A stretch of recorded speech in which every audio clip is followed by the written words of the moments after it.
every time her parents drove to school to pick her up. It made her feel extremely embarrassed. You wouldn't believe it.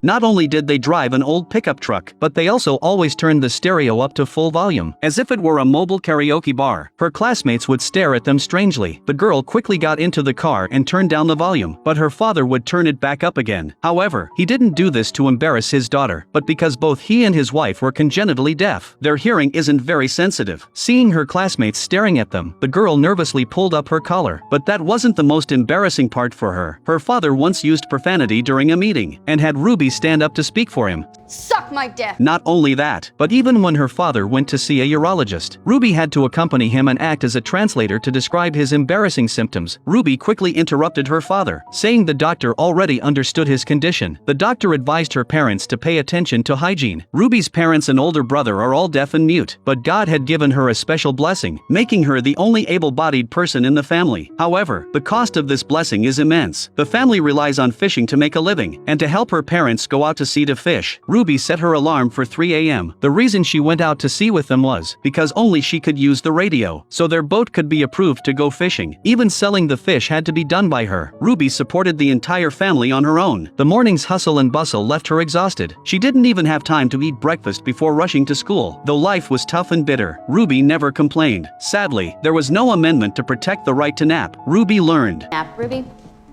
Ruby!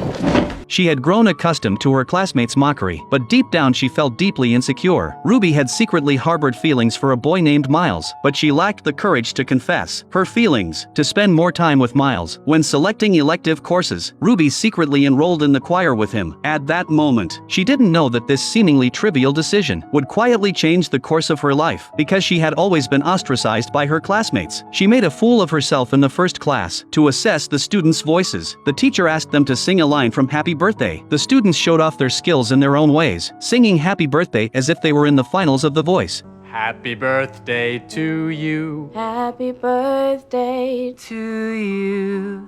Happy birthday, Mr. Bernardo. Happy birthday to you. Seeing her classmates, one more talented than the next, the already insecure Ruby became even more nervous. When it was her turn to go on stage, she was so nervous she couldn't breathe, and didn't even have the courage to open her mouth. In the end, she chose to escape to protect herself. She went alone to the lake, and in this quiet little world where no one disturbed her, Ruby was finally able to breathe freely and rediscover her own self. Actually, Ruby still loved singing, and she was quite good at it, but self-doubt prevented her from expressing herself. After thinking it over all night, the next day she approached her teacher alone. First, she apologized for running away the previous day. Fortunately, the teacher didn't dwell on it. Then Ruby shared her fears. After learning about Ruby's experience, the teacher used the inspiring story of musician Bob Dylan to encourage Ruby to muster the courage to use her voice, to showcase the unique charm of freedom. The teacher's words boosted Ruby's confidence, and the teacher also developed a keen interest in this young girl.